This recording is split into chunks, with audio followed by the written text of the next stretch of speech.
ඇමරිකාව ඉරානය ආක්‍රමණය කරන්න ප්‍රධානම හේතුවක් තමයි තෙල් කිව්වොත් ඔබ පිළිගන්නවද? ඔව්, තෙල් කියලා කියන්නේ මේ ආක්‍රමණය සඳහා ඇමරිකාව පෙළඹිච්ච ඩොනල්ඩ් ට්‍රම්ප් පෙළඹිච්ච ප්‍රධානම හේතුවක්. මේ ඔබට තිරේ දිස් වෙන්නේ ලෝකේ වැඩිම තෙල් රිසර්ව්ස්. ඒ කියන්නේ ගවේෂණය කරලා හොයාගත්ත තෙල් වලින් වැඩිම තෙල් රිසර්ව්ස් තියෙන රටවල් 10. වැඩිම තෙල් තියෙනවා කියලා හොයාගෙන තියෙන වෙනිසුලාවයි.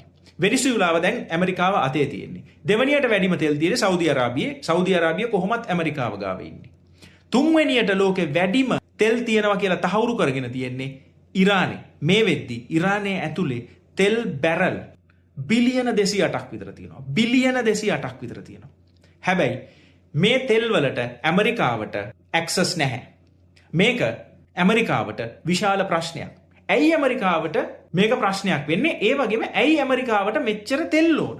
ඔබ දන්නවද? ඇමරිකාව කියලා කියන්නේ ඩොලර් ට්‍රිලියන 37ක් වෙච්ච ට්‍රිලියන 37ක් වෙච්ච මැසිව් ඉකොනොමි එකක්.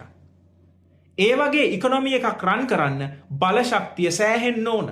ඔෆිසර්ස් දුවන්න, ගෙවල් දුවන්න, වාහන දුවන්න, කර්මාන්තශාලා දුවන්න අතිශය විශාල බලශක්තියක් ඕන. ඇමරිකාව ෆන්ක්ෂන් වෙන්න දවසකට තෙල් බැරල් මිලියන 21ක් ඕන. බැරල් මිලියන 21ක් ඔබට ඇහුණ හරි. එක දවසකට ඇමරිකාව කන්සියුම් කරනවා තෙල් බැරල් මිලියන 21ක්. මේකෙන් අදහස් කරන්නේ මොකද්ද? ඉරානය වගේ සෑහෙන තෙල් ප්‍රමාණයක් තියෙන රටක් ඇමරිකාවට කීකරු නෑ කියලා කියන්නේ ඇමරිකාවට අනාගතයේදී ලොකු ප්‍රශ්නයක් වෙන බව ඇමරිකාව දන්නවා. දුරදිග බලලා තමයි ඔවුන් තීරණය කරන්නේ මේ ඇටැක් එක කරන්න. ඇටැක් එක කරලා රෙජීම් එක පෙරලලා Tamanට හිතවාදී පාලනයක් ඉරානයේ ඇති කරන්න බලාගෙන තමයි ඇමරිකාව මේ ඇටැක් එක කරන්නේ. දැන් වෙනිසුලාවේ වෙච්ච දේ බලන්නකෝ. නිකොලස් මදුරෝ Tamanට හිතවාදී නැති පුද්ගලයා අයින් කරලා Tamanට හිතවාදී පුද්ගලයෙක් ගෙනාවා. ඒ වගේම දෙයක් තමයි ඇමරිකාව ඉරානයේ කරන්න ගියේ. මේ තත්ත්වය ඇති වුණේ කොහොමද? මේකට පොඩි ඉතිහාස කතාවක් තියෙනවා. 1901 බ්‍රිටිෂ් ඔස්ට්‍රේලියන් බිස්නස්මන් කෙනෙක් යනවා ඉරානෙට. ගිහිල්ලා ඉරානයේ ෂා රජතුමා හම්බෙලා කියනවා එයා කැමති තෙල් ගවේෂණය කරන්න කියලා. ඒ තෙල් ගවේෂණය සඳහා විලියම් නොක්ස් දාසිම තමයි සල්ලි දාන්නේ. අවුරුදු 7ක් ගිය තැන 1908 විලියම් නොක්ස් දාසි තෙල් හොයාගන්නවා. තෙල් හොයාගත්තට පස්සේ ඇන්ග්ලෝ පර්ෂියන් ඔයිල් කම්පැනි එක පටන් ගන්නවා. පසුකාලීනව මේ ඇන්ග්ලෝ පර්ෂියන් ඔයිල් කම්පැනි එක තමයි බ්‍රිටිෂ් පෙට්‍රෝලියම් එහෙම නැත්නම් BP වෙන්නේ. තෙල් හොයාගත්ත මුල් කාලේ මේ තෙල් වලින් වැඩිපුරම වැඩක් ගත්තේ ග්‍රේට් බ්‍රිටන් එහෙම නැත්නම් එක්සත් රාජධානිය. නමුත් 1951 සුවිශේෂී සිද්ධියක් වෙනවා. ඉරානයේ එවකට හිටපු අගමැතිතුමා මොකද කරන්නේ? ඉරානයේ තෙල් සම්පත ජනසතු කරනවා. එහෙම නැත්නම් නැෂනලයිස් කරනවා.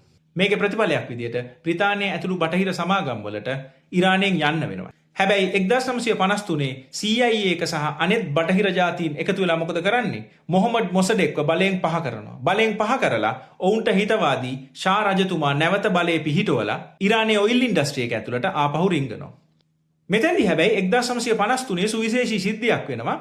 ග්‍රේට් බ්‍රිටන් එහෙම නැත්නම් එක්සත් රාජධානිය අතේ තිබ්බ ඔයිල් මොනොපොලි එක නැති වෙලා යනවා. බ්‍රිටිෂ් පෙට්‍රෝලියම් එකට 40%කුත්, ඇමරිකන් සමාගම් 5කට තවත් 40%කුත්, රොයල් ඩච් ෂෙල් එකට 20%කුත් විදියට ඉරානයේ ඇතුලේ ඔයිල් ඔපරේෂන්ස් වල අයිතිය බෙදිලා යනවා.